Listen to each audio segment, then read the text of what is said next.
షోరూంలో అగ్ని ప్రమాదానికి గల కారణాలపై అధికారులు దర్యాప్తు చేస్తున్నారు. షార్ట్ సర్క్యూట్ తోనే ప్రమాదం జరిగిందా లేక మరేమైనా కారణాలు ఉన్నాయా అనే దానిపై ఆరా తీస్తున్నారు.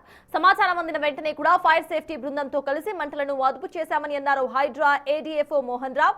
అయితే ఫైర్ మెయింటెనెన్స్ లేకపోవడంతోనే ప్రమాదం జరిగిందంటున్న హైడ్రా ఏడీఎఫ్ఓ మోహన్ రావుతో మా ప్రతినిధి అనిల్ ఫేస్ టు ఫేస్. ప్రమాదం గురించి మాట్లాడడానికి మనతో పాటు హైడ్రా అధికారి మోహన్ రావు ఉన్నారు. వారితో కూడా మాట్లాడదాం. సార్, మీకు ఎప్పుడు సమాచారం అందింది? జరిగిన తర్వాత మీరు ఘటన స్థలానికి ఎప్పుడు చేరుకున్నారు? మా కమిషనర్ సారే మా అడిషనల్ డైరెక్టర్ సార్ చెప్పి అసలు కంట్రోల్ రూమ్కి ఇచ్చారు. వెంటనే మేము ఇక్కడే ఉన్నాం. పక్క 5 మినిట్స్లో వచ్చేసాము. మా పక్కనే టీం ఉంటుంది. ఆ టీము రీచ్ అయింది. నేను ఇక్కడ చెక్ పోస్ట్లో ఉన్న 5 మినిట్స్లో వచ్చేసినాం. వచ్చేటప్పటికి సైన్ బోర్డు ఫైర్ అవుతుంది. అసలు మెసేజ్ అనేది మా కమిషనర్ ద్వారా వచ్చింది. మా కమిషనర్ సార్ ఏం చేశారంటే ఇట్లా వెళ్తున్నారు, చూసి ఇమీడియట్గా మా అడిషనల్ డైరెక్టర్ గారు చెప్తే వెంటనే అసలు అంటే ఈ కాలు వెరీ పర్టికులర్ ఏంటంటే అసలు కమిషనర్ సార్ నుంచి మా దగ్గర రావడం.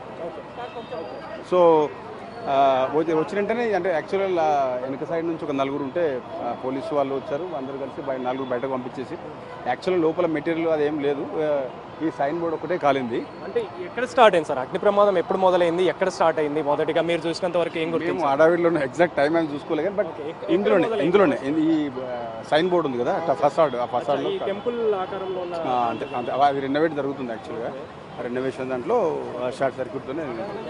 మీరు ఎంతమంది సిబ్బంది రావడం జరిగింది? చర్యలు ఏ విధంగా తీసుకున్నారు? సో మేము ఒక 3 టీమ్స్ మేము హైదరాబాద్ నుంచి వచ్చాము. మా అడిషనల్ డైరెక్టర్ గారు వచ్చాడు, డిఎఫ్ఓ సార్ వచ్చాడు, మా ఎస్ఎఫ్ఓ వచ్చాడు, మేము 3 teams and coordination with fire department and police department అందరి కోఆర్డినేషన్తో ఇమీడియట్గా ఫైర్ ఎక్స్టింగ్విష్ చేశాం. ఇప్పుడు ప్రెసెంట్ మంటల అదుపులోకి వచ్చాయి, కానీ ఇక్కడ ప్రశ్న ఏంటి అని అంటే పర్మిషన్ ఉందా? దీనికి సంబంధించి ఫైర్ నామ్స్ ఫాలో అవుతున్నారా? మీకు సంబంధించినంత వరకు ఏం గమనించడం జరిగింది? అంటే అగ్ని ప్రమాదం జరగడానికి గల కారణం అంటే ఇప్పుడు అవన్నీ చూడండి మనం చెప్పలేము. పార్షియల్గా ఫైర్ సేఫ్టీ అయితే ఉంది కానీ అది అసలు వర్కింగ్లో లేదు. అది రూల్డ్ అవుట్, వర్క్ పనిచేయట్లేదు. బట్ అసలు ఫైర్ ఉందా, ఎన్ఓస్ ఉందా లేదా అవన్నీ డిపార్ట్మెంట్ వాళ్ళు చూసి చెప్తారు. మీ ఆధీనంలోకి మీ పరిధిలోకి ఇది వస్తుంది కాబట్టి మీరే పర్మిషన్ ఇవ్వాల్సి ఉంటుంది.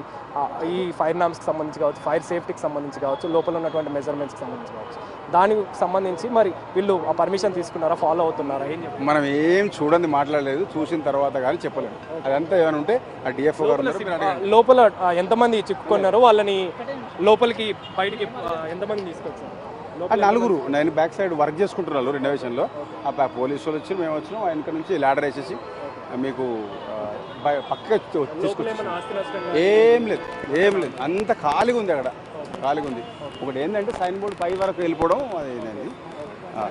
సో మొత్తానికైతే ప్రమాదానికి సంబంధించి వెంటనే హైడ్రా అధికారులు సమాచారం అందుకొని ఘటన స్థలానికి చేరుకున్నామని చెప్పేసి, అదేవిధంగా అగ్ని ప్రమాదం ఈ టెంపుల్ ఆకారంలో ఉన్నటువంటి ఇక్కడే మొదలైంది. ఆ తర్వాతే మంటలు అనేవి పైకి వ్యాపించాయని చెప్పేసి కూడా అధికారులు తెలుపుతున్నారు. అదేవిధంగా 4 చిక్కుకొని ఉన్నారు, వాళ్ళని కూడా సేఫ్గా సురక్షితంగా బయటికి తీసుకొచ్చామని, అంతేకాకుండా ఈ అగ్ని ప్రమాదానికి సంబంధించిన కారణాలు ఏంటి అనేది మాత్రం దర్యాప్తులో తెలుస్తుందని చెప్పేసి కూడా అధికారులు చెప్తున్నారు.